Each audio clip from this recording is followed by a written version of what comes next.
கேரள சுற்றுலாவில் இடுக்கி மிகவும் முக்கியத்துவம் வாய்ந்தது என்று சுற்றுலாத்துறை அமைச்சர் முகமது ரியாஸ் நவீனப்படுத்தப்பட்ட பீரிமேடு அரசு விருந்தினர் மாளிகை, எக்கோ லாட்ஜ் போன்றவற்றை திறந்து வைத்து உரையாற்றினார் அமைச்சர்.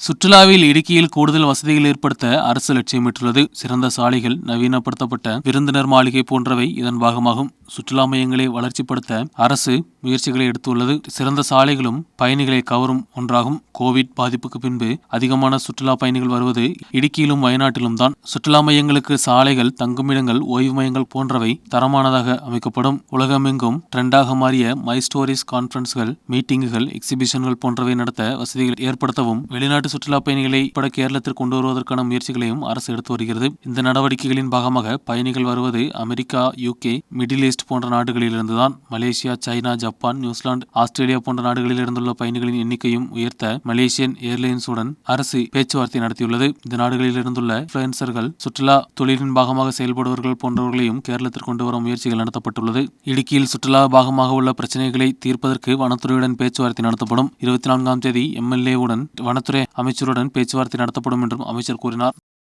താമസ സൗകര്യം ഒരുക്കുന്ന കാര്യം എടുത്ത് പരിശോധിച്ചാൽ ടൂറിസം ഗസ്റ്റ് ഹൗസിന് പുറമെ PWD റെസ്റ്റ് ഹൗസുകൾ, അത് പൊതുമരാമത്ത് വകുപ്പ് പൊതുമരാമത്ത് വകുപ്പിന്റെ ഉദ്യോഗസ്ഥരും ഇരുന്നു കൊണ്ട് ആ ചർച്ച, ഇടുക്കിയെ കുറിച്ചുള്ളൊരു ചർച്ച ഞങ്ങൾ നടത്തി. ഇടുക്കിയിൽ കൂടുതൽ താമസ സൗകര്യങ്ങൾ ഒരുക്കുക, ഇടുക്കിയിലെ ടൂറിസ്റ്റ് കേന്ദ്രങ്ങളിലേക്ക് എത്താനുള്ള മികച്ച റോഡുകൾ ഒരുക്കുക, ഇതായിരുന്നു പ്രധാന ലക്ഷ്യം.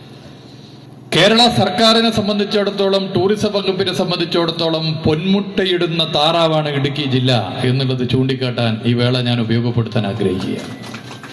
പൊന്മുട്ടയിടുന്ന താറാവ്, ഞാൻ വെറുതെ അങ്ങനെ ഒരു വാചകം പറഞ്ഞതല്ല. കോവിഡിന് ശേഷം ലോകത്തെവിടെയും നിങ്ങൾ എടുത്ത് പരിശോധിച്ചാൽ ആഭ്യന്തര സഞ്ചാരികളുടെ എണ്ണം വലിയ നിലയിൽ കുതിച്ചു വരുന്നുണ്ട്. പക്ഷെ ആ വേഗതയിൽ വിദേശ സഞ്ചാരികൾ വരുന്നില്ല. കാരണം പല റെസ്ട്രിക്ഷൻസും കുറഞ്ഞു വരുന്നു. അതിനെ ബാധിച്ചത് റിക്കവർ ചെയ്യണമെങ്കിൽ കുറച്ച് കാലം കഴിഞ്ഞേ പറ്റൂ. ஆடூர் சோமன் MLA நிகழ்ச்சியில் தலைமை வகித்தார். மாவட்ட பஞ்சாயத்து தலைவர் ராரிச்சன், அழுதா பிளாக் பஞ்சாயத்து தலைவர் OV ஜோசப், கட்டப்பனை பிளாக் பஞ்சாயத்து தலைவர் விவி ஜோன், மாவட்ட பஞ்சாயத்து உறுப்பினர்களான KT பினு, SP ராஜேந்திரன், பஞ்சாயத்து தலைவர்களான R தினேசன், டெய்சி செபாஸ்டின், KM உஷா, மோலி டொமினிக், அரசியல் பிரதிநிதிகள் மற்றும் ஏராளமான அரசு அதிகாரிகளும் பங்கெடுத்தனர். News bureau, Kattappana.